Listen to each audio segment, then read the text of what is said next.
Financial year शुरू हो चुका है और बजट एलोकेशन हो चुका प्लीज़ आप कोशिश करें ना हो जाए। है। मैं आपके लिए ज़रूर कोशिश करूँगा। क्या इतना कुछ Dad. नहीं कर सकते? Excuse me. क्या बात है? I want to talk to you. मेहमान के जाने का इंतज़ार कर लें, फिर हम दोनों तन्हा होंगे। नहीं, मेहमान के जाने का इंतजार नहीं कर सकते, क्योंकि फिर शायद हम कभी तन्हा ना हो। क्या मतलब?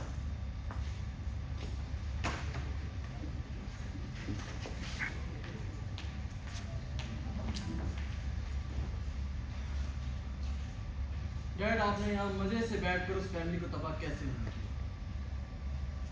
You mean the Costa family? Yeah, I mean the DeCostas. Lieutenant D'Costa तो आपके बहुत ही करीबी दोस्त नहीं हुआ करते?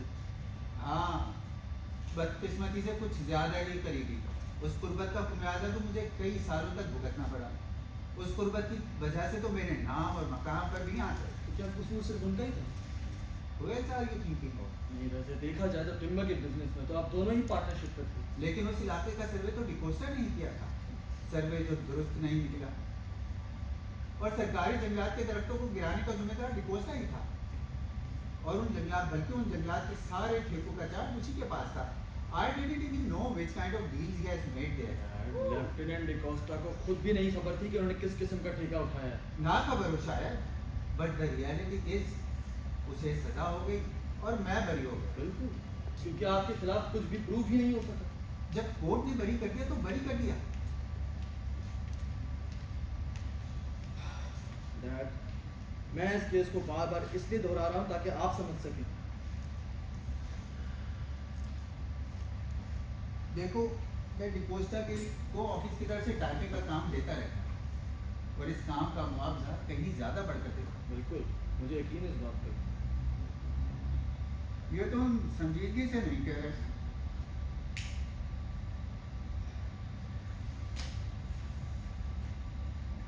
You don't believe me, right? मजबूरी है कि मैं तुम्हें अकाउंट्स खोल कर दिखा नहीं सकता। इस तरह के एक्सपेंसेस अकाउंट में ऐड नहीं किया। हाँ बिल्कुल, बाज़ अखराजात अकाउंट्स में ना दिखाना ही बेहतर होता है। What do you mean by that? Dad, Henry को फोटोग्राफी सिखाने के एक्सपेंसेस आपने अकाउंट्स में दिखाए हैं? मैं उन्हें क्यों दिखाता? डैड, मुझे मालूम हो चला है कि आपने उसे वो सारा एक्सपेंस दिया और मुझे ये भी मालूम हो चला है कि वो सारा का सारा बिजनेस आपने उसको सेटअप करके दिया। और इसके बावजूद तुम कह रहे हो कि मैंने उन लोगों के लिए कुछ नहीं किया। Trust me, Aftab, I have spent a lot of money on that. और डैड, उसमें से कोई भी रकम आपने अकाउंट शीट में दिखाई नहीं। ये क्यों पूछ रहे हो? वही वजूहत है। आप मुझे ये बताएं कि जिस जमाने में आपको अपने पुराने दोस्त के बेटे पे इतनी ज्यादा हमदर्दी हो रही थी, क्या ये वही वक्त नहीं जब अपनी शादी करने की फिक्र में था? Oh God, मुझे इतने सालों बाद कहाँ याद रह सकती है ये बात? उस वक्त आपने मुझे ईमेल लिखी थी। वैसे वो एक प्रोफेशनल ईमेल थी, लेकिन नीचे पीएस में आपने मुझे लिखा था कि हेनरी ने किसी मिसेस हेंसन नामी खातून से शादी कर ली। हाँ, सही लिखा था। यही नाम था उस लड़की का। लेकिन डैड, आपने मुझे ये नहीं लिखा था कि वो लड़की दरअसल जीना हेंसन थी, जो कुछ अर्से पहले इस घर में मम्मी की मुलाजमा के तौर पर रही थी।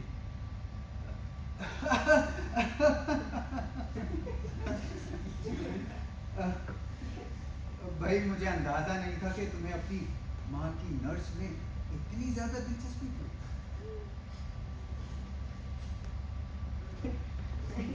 नहीं डैड, मैं उसमें दिलचस्पी नहीं लेता। लेकिन हाँ, इस घर में और लोग थे जो उसमें बहुत दिलचस्पी लेते थे। क्या मतलब?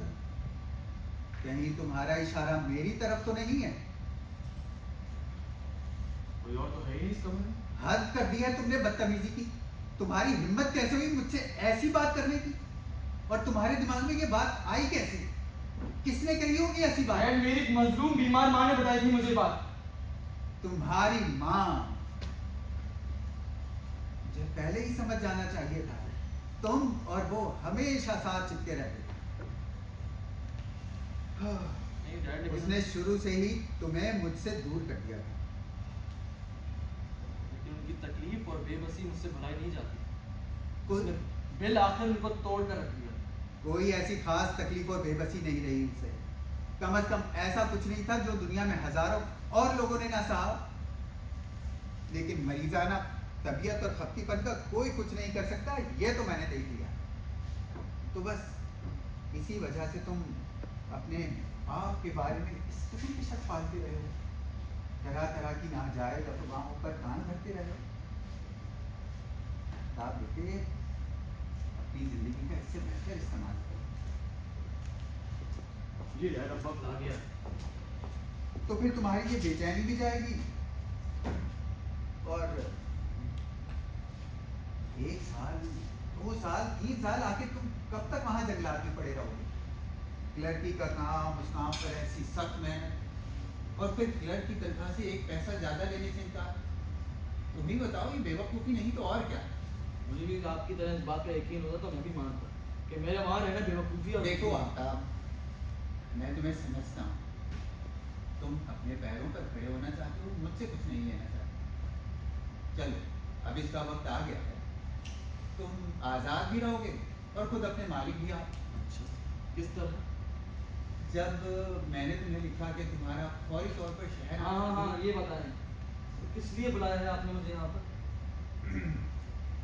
मैं चाहता हूँ कि तुम फर्म में पार्टनर बनकर मेरे साथ शरीक हो जाओ।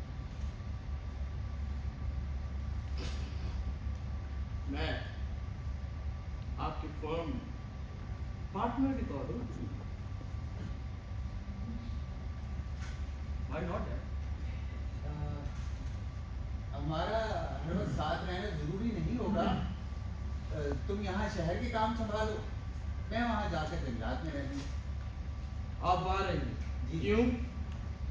भाई अब मुझसे पहले जैसी मेहनत नहीं होती, मुझे अपनी आंखों की तरफ से मोहताज रहना पड़ता है। आंखों ने भी अब तंग करना शुरू कर दिया। ये शिकायत तो आपको हमेशा से रही है। अब बहुत ज़्यादा बढ़ गई है, और भी हालात कुछ ऐसे हैं कि मेरा वहाँ रहना ही शायद ज़्यादा बेहतर हो, कम से कम कुछ दिनों के लिए। ऐसी बात तो मैंने दूर दूर तक नहीं सोची थी। देखो आफ्ताब, मैं और तुम बहुत सारी चीज़ों को एक तरह नहीं देखते, लेकिन हम बाप बेटे हैं, हमारे दरमियान कुछ तो इत्तेफाक हो जाना चाहिए। आपका मतलब है कम से कम जाहिरी ही सही। कुछ ना होने से तो वो होना ही बेहतर है। सोचो इस पर, तुम्हारा नहीं ख्याल कि ये इंतज़ाम सही रहेगा? इसके पीछे कुछ और क्या मतलब? नहीं, कोई मकसद होगा आपका जिसके लिए आप मुझे इस्तेमाल करने की कोशिश कर रहे हैं। अपने आपस में एक दूसरे के काम भी आते हैं। जी, कहते तो यही सुना है मैंने। मैं चाहता हूँ कि तुम कुछ ऐसा घर आकर रहो। बेटा, मैंने अकेलापन महसूस किया है सारी जिंदगी। अब जबकि उम्र ढल रही है तो पहले से कहीं ज़्यादा ज़रूरत महसूस होती है कि कोई मेरे पास रहे। ओ मिसेज इमदाद हैं तो आपके पास डैड? हाँ वो है, और सच्ची बात ये है कि मेरी ज़रूरत बनकर रह गई है। वो खुश मिजाज है, खुश अखलाक है, सारे घर को बर्दाश्त करती है, और मुझे इस चीज़ की ज़रूरत है। तो फिर तो आपके पास वो सब कुछ है जिसकी आपको ज़रूरत है। हाँ, लेकिन ये ज़्यादा अर्से चल नहीं सकता। इस तरह औरत का रहना औरत को दुनिया की नज़रों में मशहूर बना देता है, बल्कि लोग मर्द के बारे में भी बातें करने लगे।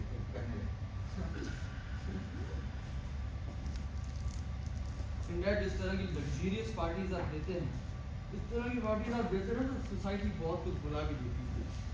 हाँ, लेकिन उसका भी तो सोचना है ना आपका। आखिर वो कब तक लोगों की बातों को बर्दाश्त करती रहेगी? और अगर मान लो कि मेरी खातिर वो लोगों की बातों को नज़रअंदाज करती रहे तो भी तुम्हें नहीं लगता कि ये सब कुछ, भाई तुम तो खुद हर एक के साथ इंसाफ। डैड, आप मुझे साफ बताएं कि आप मुझसे शादी करने का सोच रहे हैं? मान लो कि अगर मैं ऐसा सोच रहा हूँ तो फिर? हाँ, तो मैं वही कह रहा हूँ कि तो फिर तुम्हें इस वजह से कोई बहुत बड़ी परेशानी तो नहीं हो जाएगी? मुझे किसी किस्म की परेशानी नहीं। नहीं, मुझे कुछ ख्याल सा हो रहा था कि शायद तुम्हें लगे कि तुम्हारी मरहूमा माँ की याद को ठेस पहुंच रही है। मेरा दिमाग नहीं खराब। चलो, ये तो तुमने मेरे सर पर से बहुत बड़ा बोझ हटा दिया है आपका। मुझे बहुत खुशी है आपका कि इस फैसले में तुम मेरा साथ दो। मुझे समझ में आ गया मुझे किस तरह इस्तेमाल करने की कोशिश कर रही है। तुम्हें इस्तेमाल करने का सोच रहा हूँ? ये किस किस्म के अल्फाज इस्तेमाल कर रहे हो? इस वक्त लफ्जों के इंतखाब पे मैं आपसे बहस नहीं करूंगा, और वैसे भी हम दोनों इस कमरे में तन्हा हैं। ये बात इसलिए आपने मुझे हर कीमत पे इस शहर में बुला लिया, दुनिया को दिखाने के इस घर में एक फिल्म नहीं रहती है ताकि कोई उस मिसेज इमदाद पर उंगली ना उठा सके। वाह, बाप बेटे की भी जैसा फ्रॉड कभी देखा गया हो। तुम्हारी हिम्मत कैसे हुई मुझसे इस लहजे में बात करने की? फैमिलीज वाली बात उस घर में कभी भी नहीं रही, लेकिन जाहिर है दुनिया को दिखाने के लिए ढोंग नचाना चाहिए। कितना अच्छा लगेगा सोसाइटी की नजरों में कि बेटा बाप की शादी का सुनकर खून की तरफ से बेकरार उड़ता हुआ आ गया।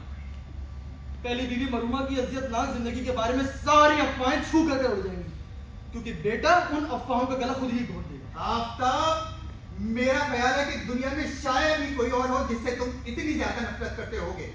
हाँ डैड, बिल्कुल, क्योंकि इतने करीब से मैंने किसी और को देखा भी तो नहीं। तुमने मुझे अपनी माँ की निगाहों से देखा है, लेकिन तुम्हें याद रखना चाहिए कि उन आंखों पर अक्सर धुंध चढ़ी होती थी। मैं जानता हूँ कि आप क्या कहते हैं, लेकिन मेरी माँ के मामलों का जिम्मेदार कौन था? आप और आपकी और थी। आखिरी औरत वो थी कि जिससे आपने हेनरी गौचर के सर मुड़कर अपनी जान छुड़ा ली, उस वक्त जब आपको उसकी जरूरत नहीं है। लफ्ज ब लफ्ज, बिल्कुल जैसे तुम्हारी माँ को सुन रहा हूं।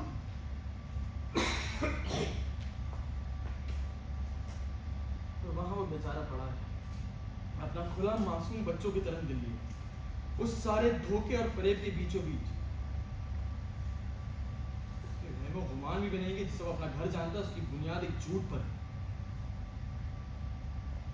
जब मैं आपके कहीं नजर डालता हूँ ना, तो मुझे ऐसा लगता है मैं एक मैदान जंग को देखता हूँ, इसमें चारों तरफ रेजा रेजा जिस्म बिखरे पड़े हैं। मेरा ख्याल है आपका कि हमारे दरमियान की खलीज अब बहुत ज्यादा चौड़ी हो चुकी है।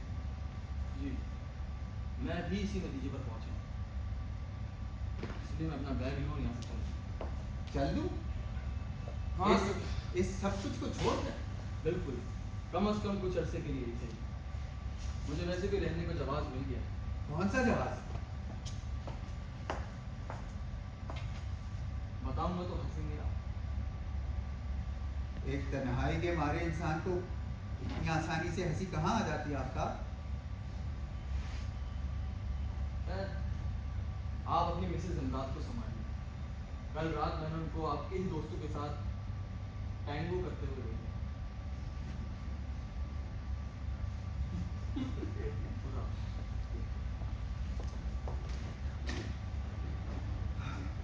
क्या हाल हो गया है बेचारे का, और खुद को सही दिमाग समझता है।